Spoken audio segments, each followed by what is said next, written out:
안녕하세요, 여러분. 사람들은 도박을 단순한 오락으로만 여기라고 말합니다. 절대 과도하게 하지 말아야 한다고요. 왜냐하면 많이 할수록 이길 수 없기 때문입니다. 당신은 카지노를 이길 수 없습니다. 왜냐하면 우리는 이미 각 판마다 수수료를 받고 있기 때문이죠. 간단히 생각해 보세요. 어떤 게임이 수수료를 가장 적게 떼나요? 사실 바카라조차도 판당 약 2.5%의 수수료를 받습니다. 40판을 해서 이기지도 지지도 않고 비기기만 해도 당신은 돈을 잃습니다. 판돈이 클수록 더 많은 돈을 잃게 됩니다. 저는 그런 바보 같은 짓을 하지 않습니다. 돈을 도박에 태우는 건 말도 안 돼요. 여러분이 방금 들은 말은 마카오 카지노의 왕 하홍산의 말입니다. 그는 억만장자 사업가로 SJM 홀딩스의 창립자이자 회장입니다. 이 회사는 마카오의 19개의 카지노를 소유하고 있죠. 여러분은 하홍산의 기술이 얼마나 뛰어난지, 카지노의 왕이라는 명성에 걸맞는지 궁금하시죠? 자, 그 답은 그의 격언에 있습니다. 도박하지 않으면 당신은 이긴다. 도박에 대한 그의 관점은 하지 않으면 지지 않는다입니다. 그 자신뿐만 아니라 가족들도 도박에 참여하지 못하게 합니다. 그는 도박의 법칙을 잘 알죠.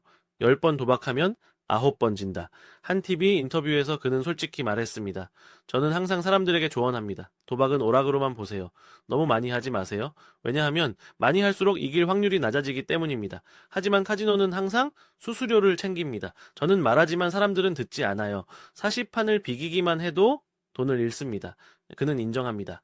아무리 부자라도 카지노와 싸울 수 없다고요. 도박 산업에는 잘 알려지지 않은 비밀이 있습니다. 플레이어가 이기는 건 두렵지 않습니다. 오지 않는 게 두렵죠. 카지노는 플레이어가 계속하면 결국 다 잃을 거라는 걸 압니다. 그럼 왜 사람들은 계속 도박하나요? 미쳤나요? 약에 취했나요? 아니면 도박 중독인가요? 도박에 빠지는 건 인간의 자연스러운 약점입니다. 특히 동양인들에게요. 세 가지 큰 악 중 하나가 도박입니다. 매춘과 마약과 함께요. 그중 도박이 가족을 파괴하는 데 가장 강력합니다. 마약 중독이 나쁘긴 하지만 억만장자라면 마약값으로 재산을 탕진하지 않을 수 있습니다. 하지만 도박의 소용돌이에 빠지면 수백만 달러나 수억 달러의 재산도 빚으로 날아갈 수 있습니다. 기억하세요. 온라인 도박이든 오프라인 도박이든 파괴력은 같습니다. 어떤 사람들은 돈을 다 잃으면 집에 갑니다. 즉, 아직 자제력이 남아있죠. 하지만 잃고 나서 더 돈을 가져와서 계속하는 경우는 흔합니다. 심지어 돈을 빌려서 계속하는 사람도요. 왜 그런 일이 생길까요? 제가 도박에 대한 실제 경험을 공유해 볼게요. 여러분이 깊이 생각해 보시길 바랍니다. 자, 첫 번째 사례는 레민의 이야기입니다. 그는 도박 때문에 모든 신뢰를 잃었습니다. 레민은 이런 상황에 처할 줄 꿈에도 몰랐습니다. 2011년, 레민은 축구 도박에 빠지기 시작했습니다. 처음에 그는 한 경기에 1,000만 원을 걸었습니다. 그리고 놀랍게도 8,000만 원을 이겼습니다. 도박꾼들의 가장 무서운 점은 가치 인식의 상실과 노동 가치의 부정입니다. 불과 3개월도 안 돼 레미는 10억 원 이상을 이겼습니다. 초기 자본은 2억 원 정도였죠. 열심히 1년을 일해도 100만 원을 모으기 힘든데 짧은 시간에 엄청난 돈을 벌었죠. 레미는 대형 건설 회사에 안정적인 직위를 포기하고 집으로 돌아와 추치구 도박에 전념했습니다. 자, 이게 바로 그의 파산 시작이었습니다. 모든 계획과 손절 전략은 패배할 때 머릿속에서 사라졌습니다. 자, 그때 그는 빨리 돈을 회복하고 싶을 뿐이었죠. 하지만 그건 도박 중독자의 환상일 뿐입니다. 결국 10억 원 이상 이겼던지 불과 3개월 만에 그는 빈털터리가 됐습니다. 이제 레미는 아무것도 흥미가 없었습니다. 일자리를 찾는 것조차요. 수많은 회사에서 제안을 받았지만 그는 일하고 싶지 않았습니다. 먹고 사는 것, 공과금 내는 것조차 점점 어려워졌습니다.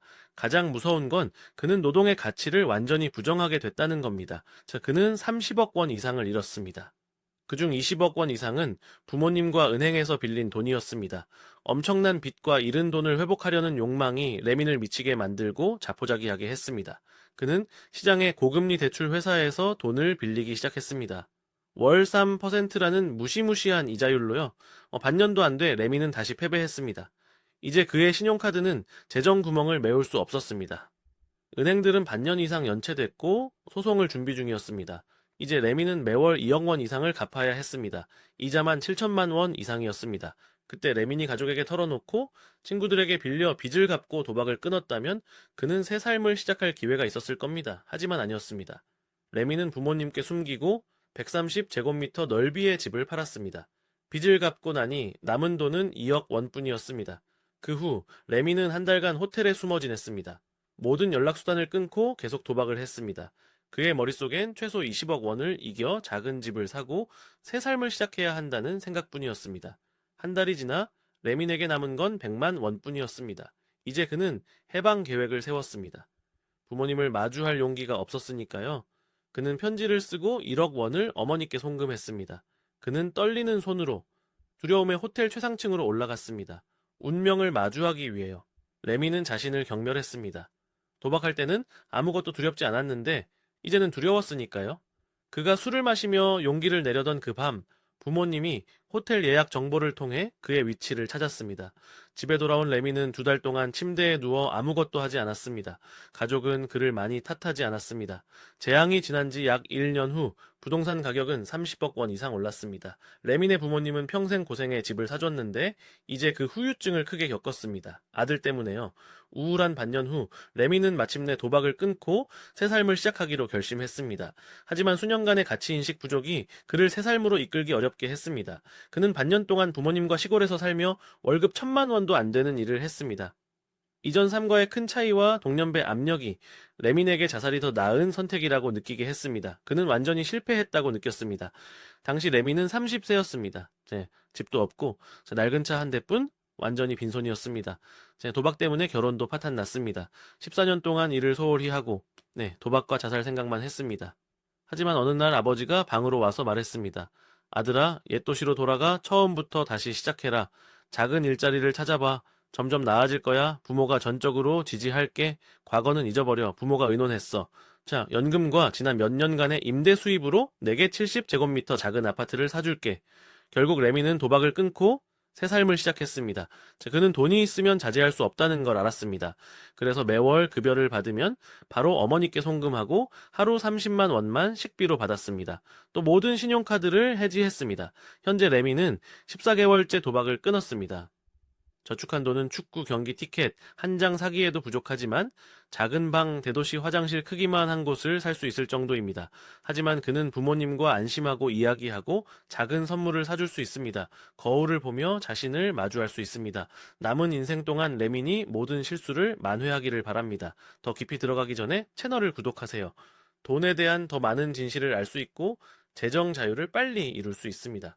두 번째 사례는 제 형님의 이야기입니다. 형님은 마카오로 이민 가서 카지노에서 오랜 기간 일했습니다.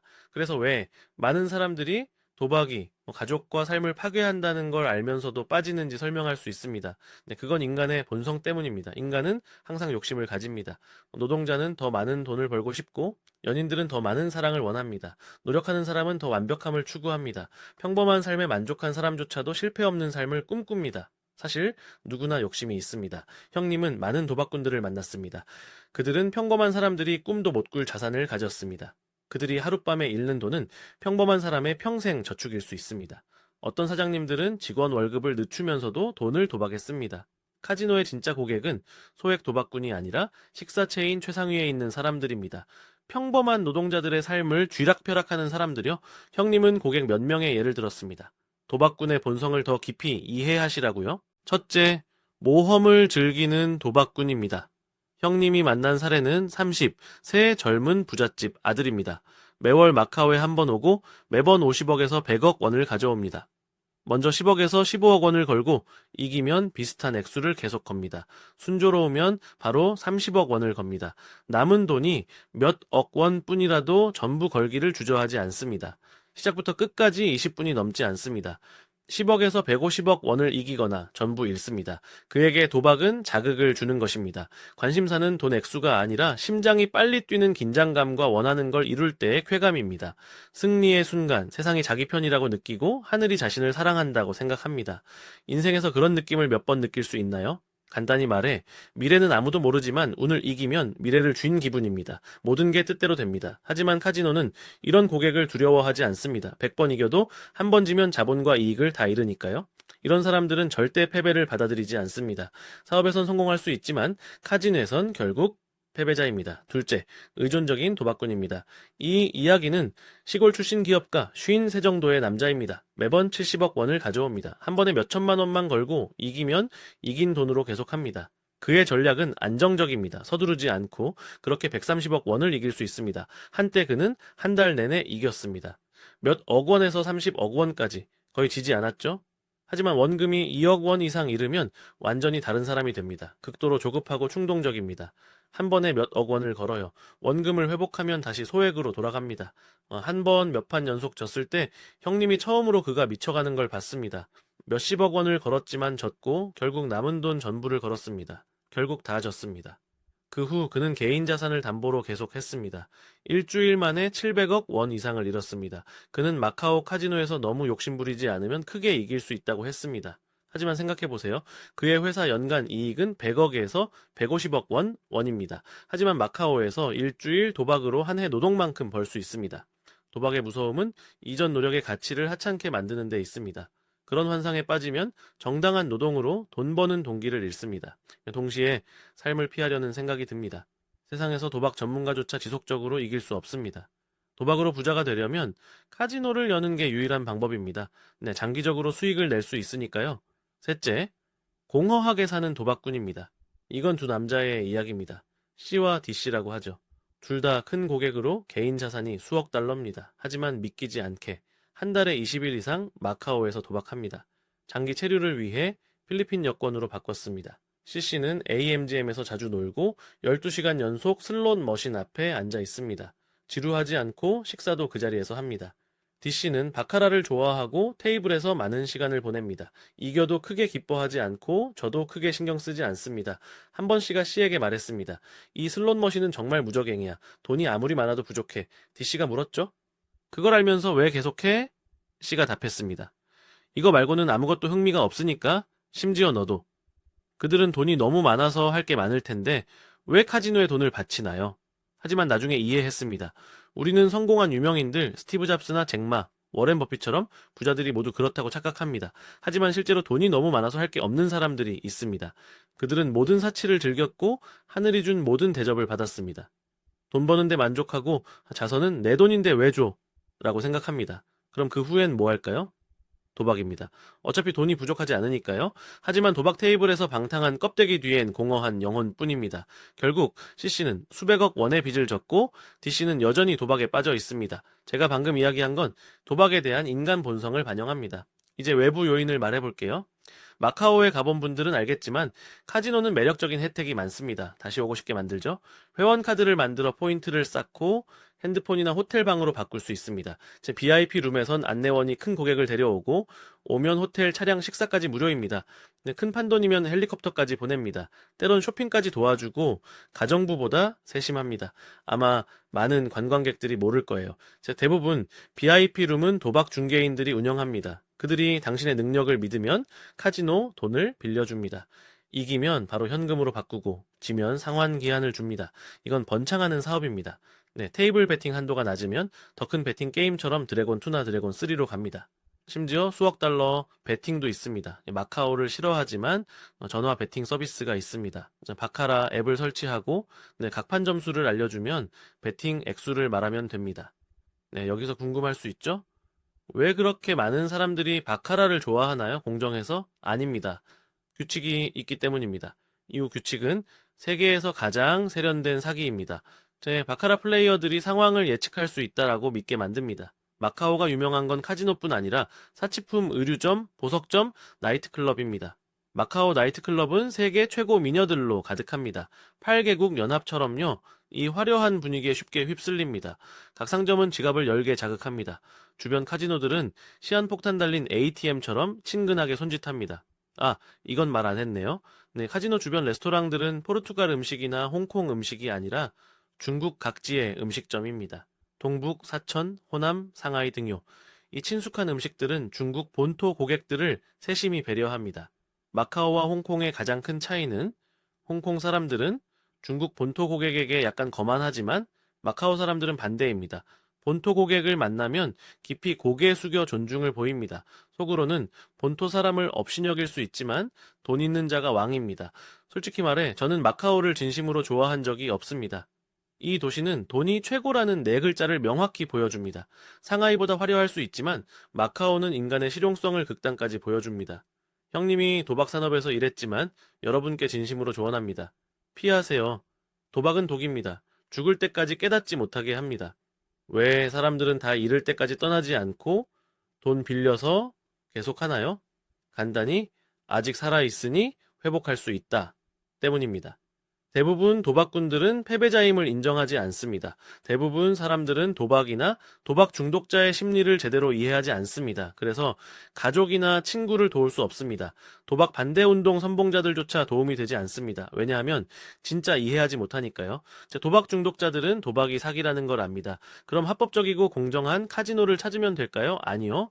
평범한 사람이, 여러분의 소중한 사람이 어떻게 무서운 도박 중독자가 되는지 보세요. 이 과정은 4단계로 나눌 수 있습니다. 첫 번째 단계, 경계 단계. 두 번째 단계, 타락 단계. 세 번째 단계, 보상 단계. 네 번째 단계, 완전 패배 단계. 첫 번째 단계에서 카지노에 처음 들어가면 모두 경계합니다. 처음엔 아주 작은 돈을 걸고 주로 오락으로 합니다. 몇백만 원 이기면 멈춰야 한다고 생각합니다. 이 단계에선 대부분 자제할 수 있습니다. 하지만 한번 운 좋게 1억 원을 이기면 매번 카지노에 가서 1억 원을 이기고 나올 꿈을 꿉니다. 마카오는 도박뿐 아니라 다른 오락도 많지만 그건 본론과 상관없어요. 다시 본론으로, 여러분은 매번 1억 원을 찾는 순환에 빠집니다. 이 과정에서 몇 번은 테이블에 앉아 쉽게 1억 원을 이기고 나갑니다. 하지만 어떤 때는 5천만 원, 8천만 원을 이기고 목표에 미치지 못해 계속합니다. 그리고 지기 시작합니다. 이전 승리로 인해 멈추지 않습니다. 결국 다시 이깁니다. 이렇게 도박 경험을 쌓습니다. 패배해도 2억 원 잃고 회복했으니 걱정 없다고요. 이 과정에서 두 가지 중요한 변화가 일어납니다. 첫째, 베팅 액수가 점점 커집니다. 왜냐하면 2억 원 잃고 회복하려면 베팅을 늘려야 하니까요. 둘째, 1억 원, 2억 원, 심지어 3억 원 잃고 회복한 경험이 쌓입니다. 하지만 이 경험들은 다음에 여러분을 파괴할 준비를 합니다. 아직 위험성을 완전히 이해하지 못할 수 있죠? 예를 들어 마카오에서 도박한 사람이 있었습니다. 그가 1,000만 원만 남았을 때 짜증나고 미쳐서 이 돈으로 바카라에서 페어에 올인하자라고 생각했습니다. 페어는 딜러나 플레이어의 두 장이 페어일 거라 베팅하는 거로 승률 1분의 11입니다. 확률을 아는 사람이라면 13분의 1 정도라는 걸 압니다. 하지만 기적적으로 그때 페어를 맞췄고 상황을 역전해 크게 이겼습니다. 그 후 마지막 칩만 남을 때마다 페어에 베팅했습니다. 하지만 다시는 마치지 못했습니다. 나중에 계산해보니 페어에 건 돈이 1억 원 이상이었고 처음 이긴 돈보다 많았습니다. 결국 다 졌습니다. 첫 번째가 안 맞췄으면 그런 식으로 베팅하지 않았을 텐데요. 이게 이제 경험 축적의 위험입니다. 도박 중독자에게요. 두 번째 단계에서 도박꾼들은 절망을 경험합니다. 카지노에서 처음 크게 플레이한 후 그날 3억 원을 잃었습니다. 그때 이전 경험의 기억이 떠오릅니다. 이전엔 3억 원 잃고 회복했으니 걱정 마. 운이 다시 올 거야. 바카라에서 각 결과는 예측 가능하고 우는 규칙에 따라 프로그래밍된 결과입니다. 페어 베팅처럼 상황을 역전할 기회를 주는 거죠. 하지만 이번엔 어떻게 해도 이기지 못합니다. 계속 지고 초기 자본까지 바닥납니다.